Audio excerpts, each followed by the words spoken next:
ओम श्री गणेशाय नमः।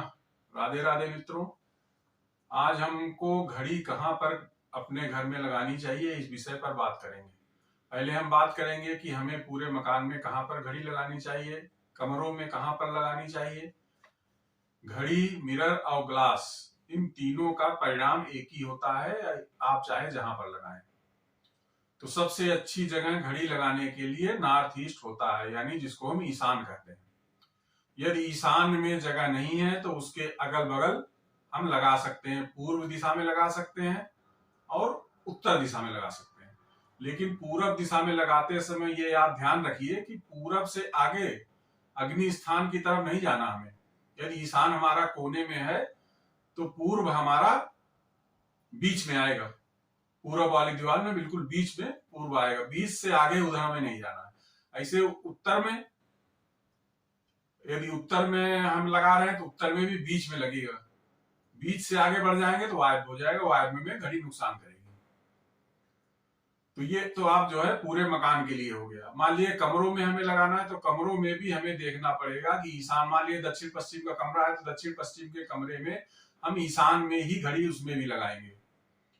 मान लीजिए अग्नि स्थान का कमरा है तो अगर अग्नि स्थान में कमरा छोटा है, अग्नि स्थान में तो पहले सोना नहीं चाहिए। मान लीजिए अग्नि स्थान में कमरा बना हुआ है, लोग अग्नि स्थान के कमरे में दक्षिण पश्चिम की तरफ सो रहे हैं, तो घड़ी अगर ईशान में लगाएंगे तो हो सकता है वो अग्नि स्थान आ जाए, क्योंकि कमरा छोटा है तो अग्नि स्थान वहां तक आ जाएगा। तो हमें उत्तर की दीवार में घड़ी लगानी है उस जगह पे, अग्नि स्थान के कमरे में, ये ध्यान रखिएगा। नैऋत्य के कमरे में जो मास्टर बेडरूम होता है उसमें हम ईशान में लगा लेंगे, पूरब में लगा लेंगे, उत्तर में लगा लेंगे, कोई दिक्कत नहीं। और जो हमारा मान लीजिए ईशान का कमरा है, उत्तर का कमरा है, पूरब का कमरा है, इन सब में भी हम ईशान में लगा लेंगे। बस अग्नि स्थान के कमरे में हमें घड़ी ईशान में लगाने से बचना है, क्योंकि ईशान में अग्नि स्थान आ जाएगा पूरे मकान का।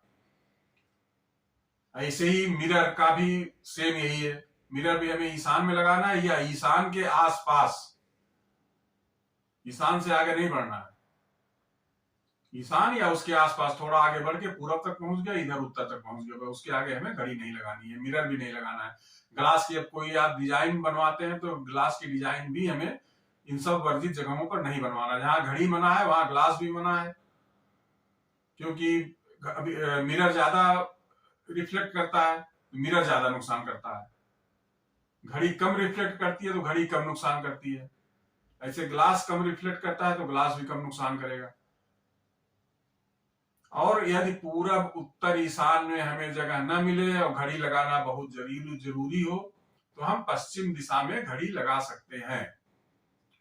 पश्चिम दिशा की दीवार जो है उसके बिल्कुल बीचों बीच, न बाएं तरफ जाइए नैऋत्य की तरफ, न दाहिनी तरफ वायव्य की तरफ आइए, बिल्कुल बीच में एकदम लगा सकते हैं। अगर वायव्य की तरफ आपने लगा दिया घड़ी तो वो बहुत नुकसान करेगा, क्योंकि वायव्य का जो क्षेत्र होता है वो हमारे इष्ट मित्रों का क्षेत्र होता है, जो हमारे हितैषी होते हैं उनका क्षेत्र है वायव्य। यदि वायव्य में कोई आप दोष रखते हैं तो हमारे जो हितैषी हैं, हमारा हित चाहने वाले, हमारे मित्र, जो हमारे खास मित्र हैं, हमारे खास रिश्तेदार हैं, वो सब हमसे दूर होने लगते हैं।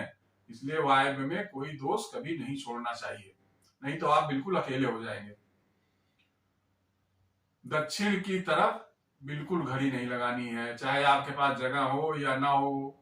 बहुत जरूरी हो दक्षिण की तरफ घड़ी लगाना तो शीशा निकाल दीजिए घड़ी का, आप ऐसे टांग दीजिए, उसका ग्लास आप निकलवा दीजिए। अगर आपको जरूरत है कि हमें दक्षिण की तरफ घड़ी जरूरत है, कहीं जगह नहीं है, उसको ले जाइए, उसका आप ग्लास निकलवा दीजिए, फिर आप बिना ग्लास की घड़ी दक्षिण की तरफ लगा सकते हैं। और मिरर लगाने में एक चीज जरूर ध्यान दीजिएगा, मिरर यदि कहीं पर लगाया जाए तो यदि उसके सामने पलंग पड़ा है तो पलंग नहीं दिखाई पड़ना चाहिए। और कोई भी मिरर यदि लगाइए तो उसमें मालिक का सर कटा हुआ नहीं दिखाई पड़ना चाहिए।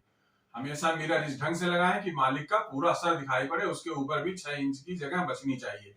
इन सब चीजों में आपको जो है सावधानी बरतनी है। बस यही छोटा सा विषय था, कोई बहुत बड़ा विषय नहीं है, बस इसको समझना है आपको कि ईशान के आसपास घड़ी लगानी है, बस इतना आप समझ लीजिए। अग्नि स्थान में नहीं लगाना है, वायव्य में नहीं लगाना है, दक्षिण की दीवार में कहीं पर भी नहीं लगाना है। अब ये विषय ऐसा था, इसको जो है स्टोरी रूप में बना के यदि आपको बताते तो समझ में ना आता, क्योंकि इसमें बहुत बारीक पॉइंट भी हमें बताना था। और कोई यदि ज्यादा पॉइंट वाली चीजें स्टोरी रूप में बना के ही बताने में ज्यादा समझ में आता है, वो आपके भी समझ में आ जाता है, क्योंकि कई पॉइंट हो जाते हैं, उतना पॉइंट हमें याद रखने में मुश्किल होती है। अब बोलते गए, पता लगा 4 पॉइंट बोल गए, फिर उसके बाद फिर वीडियो बनाई तो उसमें दिक्कत होती है। ये छोटा विषय है, इसमें कोई प्रॉब्लम नहीं। अब स्टोरी रूप में बनाने के लिए, बाकी स्टोरी रूप में हमारे वो वीडियो पड़े हुए हैं, जो आप पढ़िए, पढ़ने के बाद नोट भी कर सकते हैं उसको, आप उसकी स्क्रीनशॉट भी ले सकते हैं, कोई दिक्कत नहीं।